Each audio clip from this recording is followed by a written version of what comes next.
Charles Lindbergh was one of the most famous men in the world. So when Lindbergh's infant son was kidnapped and murdered, the press was quick to dub it the crime of the century. March 1st, 1932, wasn't just another night in Hopewell, New Jersey. It was the night America's heart skipped a beat. Picture this: a big, isolated house perched in the countryside, surrounded by woods and quiet. Inside, Charles Lindbergh Jr., a chubby-cheeked 20-month-old, was nestled in his crib on the second floor. His parents weren't your average couple. Charles Lindbergh, the dad, was a bona fide hero, the lanky aviator who'd flown solo across the Atlantic in 1927, landing him on magazine covers and in history books. His wife, Anne Morrow Lindbergh, was his elegant partner, a writer and daughter of wealth. Together, they were the Golden Family, untouchable, or so everyone thought. Around 9 p.m., that illusion cracked wide open. A flimsy homemade ladder, 3 sections, rough-cut pine, scraped against the stone wall. Someone climbed up, popped open the nursery window, and snatched the baby right out of his bed. Downstairs, Charles was in his study, Anne was nearby, and the nursemaid, Betty Gow, had checked on the boy just 30 minutes earlier. Nobody heard a thing. No cries, no footsteps, nothing. What they found instead was a ransom note on the windowsill, scrawled in shaky, broken English. "Dear Sir, have $50,000 ready. We warn you for making anything public."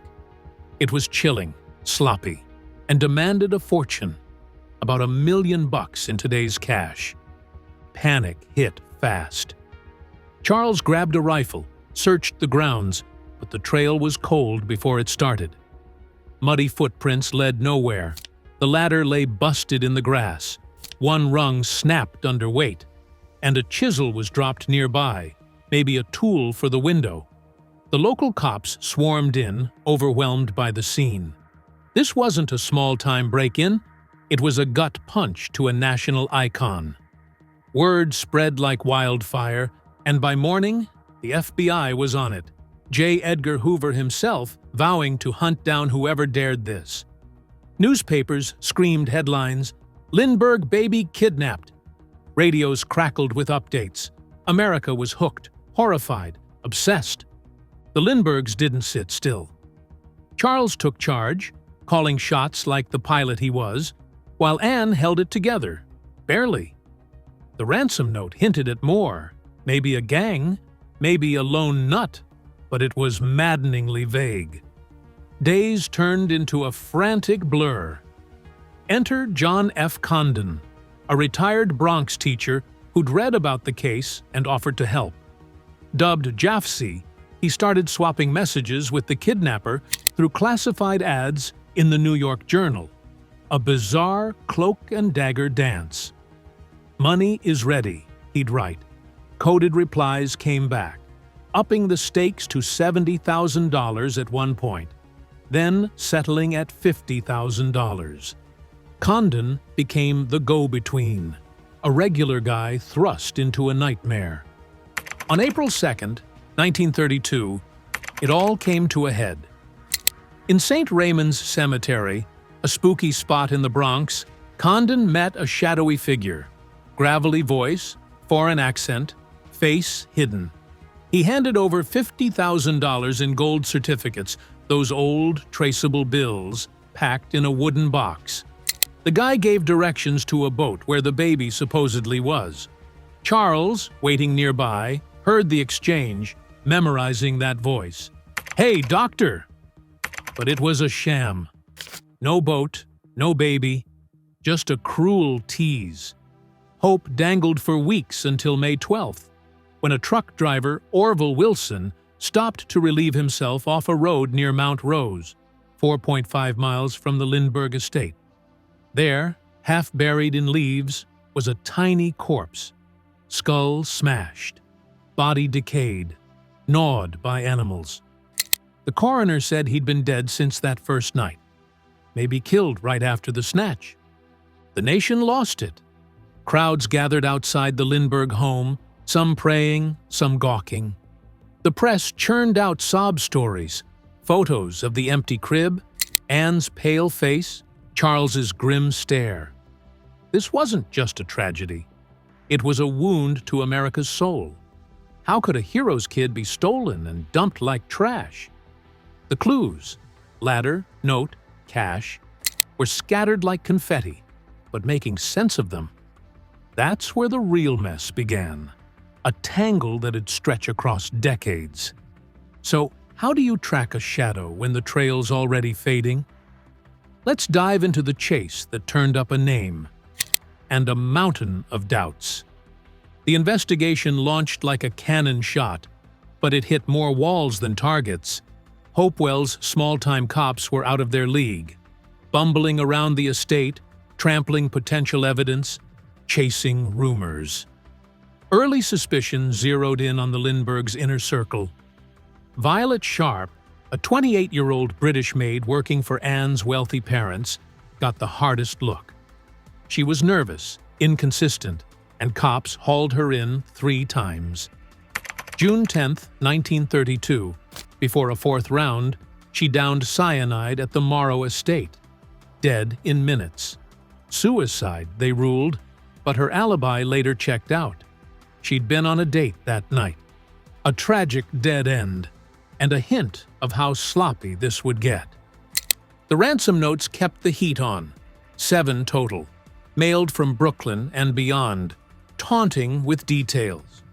One came with the baby's sleeping suit, a tiny blue onesie, proof they weren't bluffing. The FBI, now fully in charge thanks to President Roosevelt's push in 1933, traced those gold certificates, $50,000 worth, serial numbers logged. They floated around New York, popping up at gas stations, stores, banks. For 2 years, it was like hunting a needle in a haystack.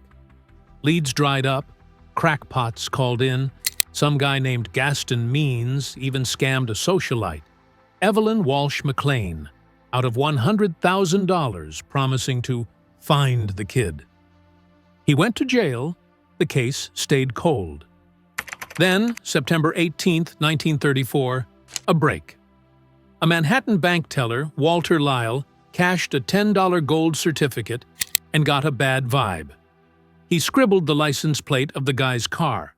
4U1341NY cops traced it to Bruno Richard Hauptmann, a 34-year-old German immigrant living in a modest Bronx apartment with his wife Anna and their kid. September 19th, they raided his place. Jackpot, $14,000 of the ransom cash, $13,760 to be exact, stuffed in his garage. Some bills were in envelopes, others hidden in hollowed-out wooden beams he'd carved himself. Hauptmann's story? It was from a dead friend, Isidore Fish, a shady fur trader who'd left a shoebox of cash with him before dying of tuberculosis in Germany in 1934. Hauptmann said he found it later, kept it. End of tale. Fish couldn't talk, so it was his word against the world. The evidence piled up, but it wasn't ironclad. Handwriting experts, 8 of them, pored over the ransom notes, comparing them to Hauptmann's script. They pointed to blocky letters, odd spellings like anything, and swore it matched. A wood expert, Arthur Kohler, turned detective, tracing the ladder's pine to a Bronx lumberyard Hauptmann used, even matching a plank to his attic floorboard. Same grain, same knots. The ladder's rail, planed with a tool from his workbench. Damning, right? Except no fingerprints tied him to Hopewell. No witnesses saw him there. The cash was hot. But why hold on to it for 2 years? $14,000 of $50,000. If you're guilty? It nagged at some. Hauptmann was no angel. He'd fled Germany in 1923 after a robbery stint, sneaking into the U.S. as a stowaway. A carpenter by trade, he'd been out of work since the Depression hit, scraping by. But a kidnapper? His wife swore he was home that night, though she couldn't prove it. Cops leaned hard. Interrogations stretched days, some say with fists. He stuck to his line, innocent, framed, a guy in the wrong spot. The press didn't buy it. Headlines screamed, "Baby killer caught," before he even faced a judge. The arrest was a circus. Reporters camped outside his apartment, snapping pics of Anna crying, Hauptmann in cuffs. He got shipped to New Jersey, indicted for extortion in New York, murder in Hunterdon County. The public wanted blood. Lindbergh was their hero, this guy their villain. But cracks showed. Governor Harold G. Hoffman, years later, called it too tidy. Said the crime screamed multiple hands, maybe a gang, maybe someone inside. The ladder was flimsy. 2 men's weight could have snapped it. No concrete link put Hauptmann in Hopewell that night. Was he the guy, or just the fall guy? The FBI kept digging, but the focus stayed narrow. Other leads, like suspicious men spotted near the estate, faded. Violet Sharp's death lingered. Did she know something? The investigation felt rushed, sloppy, driven by headlines more than facts. Hauptmann was their man, and they weren't looking back. With a suspect locked up, what happened when the spotlight blazed? Let's step into the wild ride of the trial. January 2nd, 1935. Flemington, New Jersey. A sleepy farm town turned into a full-blown madhouse. Bruno Richard Hauptmann's trial kicked off, and it was unlike anything America had ever seen. 60,000 people descended. Reporters, locals, tourists, even celebs like Jack Benny and Ginger Rogers elbowing for a peek. The courthouse, a squat brick building, couldn't handle it. 700 press passes got doled out. Newsreels whirred. Radio guys barked updates live. Streets clogged with cars. Vendors sold hot dogs. Kids waved "Hang Hauptmann" signs. They dubbed it the trial of the century. And it wasn't just hype. It was a fever dream. Hauptmann sat in the dock, a stocky 35-year-old with a square jaw and a thick German accent, looking out of place in a cheap suit. His lawyer, Edward Big Ed Riley, was a Brooklyn brawler, loud, red-faced, a drinker who'd peaked years ago. Facing them was David Wylance, New Jersey's Attorney General, a sharp 40-year-old with a prosecutor's gleam. Wylance opened big. This wasn't just murder. It was an attack on America's heart. Lindbergh, the hero, betrayed. The jury, 8 men, 4 women, farmers and shopkeepers, leaned in, wide-eyed. The prosecution's case was a parade of heavy hitters. Charles Lindbergh took the stand first, January 3rd, 6 feet of calm steel. He recounted that cemetery handover, April 2nd, 1932, saying he'd never forget the voice. "Hey, doctor!" Rough, foreign, etched in his mind. 2 years later, he swore it was Hauptmann's. Anne followed, fragile but firm, describing the empty crib, her voice breaking once.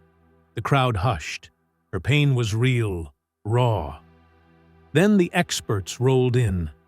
Handwriting analysts, 8 of them, picked apart the ransom notes, matching jagged letters and quirks like "bode" for "boat" to Hauptmann's samples. Arthur Kohler, the wood guy, stole the show. Hours on the stand, tracing the ladder's pine to Hauptmann's attic, down to the grain patterns. The $14,000 cash? Found in his garage, some bills still in the original wrappers. It painted a picture. Dark, detailed, damning. But it wasn't flawless. No fingerprints tied Hauptmann to the ladder or Hopewell. Witnesses? Shaky. Lindbergh's voice ID was 2 years old. Memory's a trickster. A cab driver, John Perrone, said he'd delivered a note to Condon from a guy who looked like Hauptmann. But it was fuzzy. The defense swung back. Riley, voice booming, hammered the gaps. "Where's the hard proof? Why no prints?" Hauptmann testified 5 days straight, sticking to his fish story. The cash was a leftover from a dead pal. He'd found it in 34, kept it. Whelance pounced. Why hide it in beams? Why spend it slow? Hauptmann fumbled, sweat beading, but held, "I am innocent." The trial dragged 5 weeks, 32 days of testimony, 162 witnesses, a marathon of drama. The press ate it up. New York Times ran daily front pages. Hearst papers splashed sketches of Hauptmann glaring. Crowds outside chanted, some sobbing for the baby, others baying for blood. Inside, the jury soaked it in. Lindbergh's star power, the cash, the ladder. Riley tried alibis. Anna swore Bruno was home March 1st, but no records backed it. February 13th, 1935, after 11 hours deliberating, they filed back. Verdict, guilty, first-degree murder. Sentence, death. The room erupted. Cheers, gasps. Hauptmann slumped, face blank. Appeals followed fast. June 1935, the New Jersey Court of Errors and Appeals, 18 judges heard arguments. Riley pushed sloppy evidence, bias. They shot it down, 13-5. Governor Harold G. Hoffman stepped in. A wild card, a businessman turned politician. He doubted Hauptmann's lone guilt from the start. Visited him in secret, October 1935, probing loose ends. He found police screw-ups, missing reports, ignored witnesses, and pushed for a stay. January 1936, he ordered more digging, saying it wasn't a one-man job. The press flipped. Some called him a hero, others a meddler. March 27th, he mulled a second reprieve, but the Board of Pardons said no, 8-0. March 30th. Time ran out. April 3rd, 1936, New Jersey State Prison, Trenton. Hauptmann walked to the electric chair, pale, steady, no last meal, just a prayer. "I am innocent," he said, voice low, to the 52 witnesses crammed in. At 8:44 p.m., the switch flipped. 2 jolts, 2,000 volts. Dead in minutes. Lindbergh skipped it, silent as ever. The case closed. Or so they thought. But what if the real story slipped through the cracks? Let's dig into why Hauptmann's guilt isn't the slam dunk it seemed. Hauptmann's execution didn't bury the case. It cracked it open wider. The evidence that sent him to the chair? It's a house of cards when you kick it. Start with the ladder. Pine traced to his attic, sure, but Kohler's wood analysis wasn't magic. That lumber yard sold planks to half the Bronx. Hundreds of carpenters could have had the same stock. The planer marks matched his tools, but so what? No prints, no fibers, no blood tied it to Hopewell that night. It's a leap, not a lock. Handwriting's worse. 8 experts said it was Hauptmann's, pointing to Anyding and Bode. But others, like Albert Osborne, a big name back then, waffled, called it possible, not certain. Bias crept in. They wanted a match. Then the cash, $14,000 in his garage, a third of the ransom. Guilty, right? Except why sit on it for 2 years? He spent it slow. $10 here, $20 there. Not like a guy who'd pulled off the crime of the century. His fish story's odd.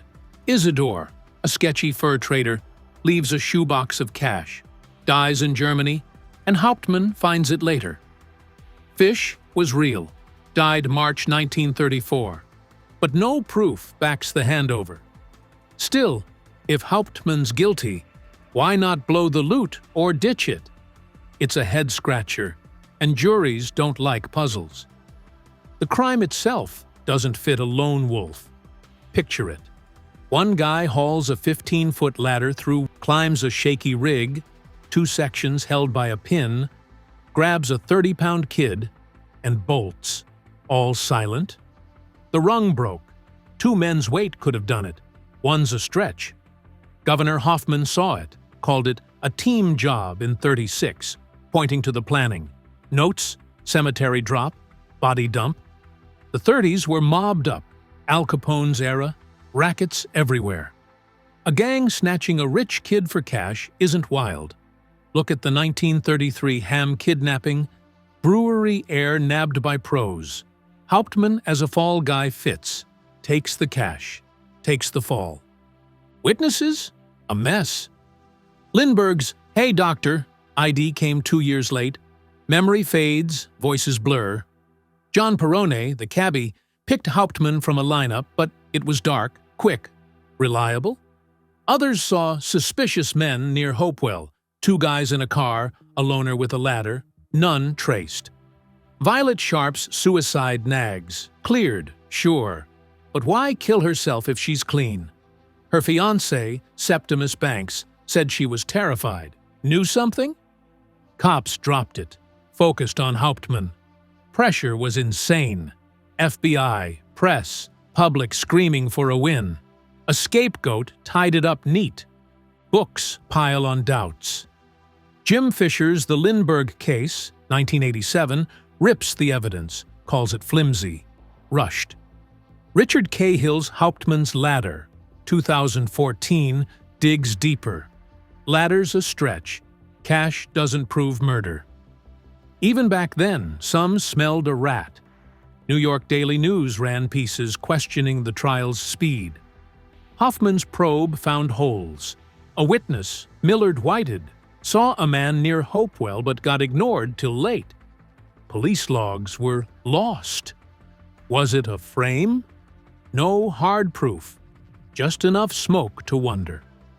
The investigation's chaos didn't help. Early leads, like a German voice on a phone tip, fizzled. The FBI chased 250,000 names, 2,000 interviews, but tunneled on Hauptmann once the cash hit. Other suspects, mob ties, disgruntled staff, got sidelined. The Lindbergh's fame warped it.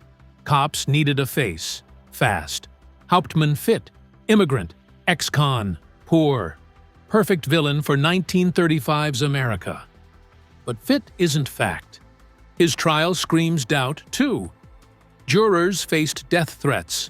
One got a brick through her window. The press painted him guilty day one. Time called him the German beast. Fair? Hardly. Riley botched it. Drunk half the time. Barely prepped. Hauptmann's "I'm innocent" rang hollow under that glare. But what if it's true? No DNA then. No cameras. Just a story that doesn't fully add up. If Hauptmann's not the guy, who's left in the frame? Let's shine a light on the last name you'd suspect. Now it gets wild. What if Charles Lindbergh wasn't the heartbroken dad, but the puppet master? Sounds insane. America's hero, the flyboy who conquered the Atlantic, orchestrating his own son's kidnapping? But some say it's not as nuts as it seems. Lloyd Gardner's The Case That Never Dies, 2004, floats it, and it's stuck like glue. Lindbergh wasn't just a pilot. He was deep into social Darwinism and eugenics, the survival of the fittest crowd. He admired efficiency, perfection, even wrote about improving humanity. His son, Charles Jr., didn't fit that mold. Born with rickets, a big head, frail. Did that clash with Lindbergh's worldview? The theory's grim. Maybe he staged it, or let it happen, to erase a defect. No smoking gun, just dots that don't quite connect elsewhere. Start with the night it went down. Lindbergh was home, odd for a guy always jetting off. Tuesday nights were usually Detroit for lectures. The nursery window was open, shutters unlatched, on a cold March night. Why? He told Anne and Betty Gow not to check the baby after 7:30 p.m., breaking routine. Suspicious? Maybe. Then he took over the investigation, sidestepped the FBI for days, ran his own show, picked leads like a general. Condon's Jaffe role? Lindbergh approved it, controlled it. His behavior's a red flag. At the cemetery drop, he stayed calm, heard, "Hey, doctor," and didn't flinch. When the body turned up, He identified it fast, barely looked, said, "That's him," and walked off. Anne crumbled. He didn't. Trial time, he was ice. Testified without a quiver. Stared Hauptmann down like a statue. Grief? Or something colder? Later, he pushed cremation. Body burned quick. No second autopsy. Evidence gone. Coincidence or cleanup? Lindbergh's quirks fuel it. He loved pranks. Once hid a friend's car in a barn for laughs. But this? Darker. His 1940s? Nazi leanings? Praising Hitler's order? Flirting with eugenics? Show a guy who bent rules for ideals. Charles Jr.'s health nagged him. Doctors noted the boy's rickets, weak bones, stuff Lindbergh might have seen as weakness. No letters say, "I did it." But his control screams intent. Why block the FBI? Why burn the body? It's not proof. It's a shadow. Critics scoff. Why risk his fame? He'd built a myth. Lindbergh the fearless, the flawless. A staged kidnapping could have backfired, ruined him. But maybe he didn't pull the trigger. Maybe he tipped someone off. Let it roll. The ladder was inside the estate's wall. Easy access for a tipster. A servant? A friend? A hired hand? Theories point to Violet Sharp. Her suicide's too convenient. Or even Betty Gow, though she's clean. No evidence, just whispers. Rutgers University ran a piece. Was it an inside job? And it lingers. His life after backs the vibe. Lindbergh ducked fame post-trial, moved to Europe, lived quiet. Guilt? Or just exhaustion? He fathered secret kids later, 7 with 3 women in Germany, showing he'd bend norms. Could he bend them here? It's a stretch. Most say grief drove him, not conspiracy. But the inside job idea won't die. Too many odd moves. Too much control. Historians split. Gardner buys it, says Lindbergh's ego fits. Others, like Jim Fisher, call it bunk. Too far, no proof. The public ate it then. 1930s tabloids hinted Lindbergh knows more. And now, books like Crime of the Century, 1993, by Gregory Algren push it. No DNA, no confession, just a theory that twists your gut. You decide hero or something sinister.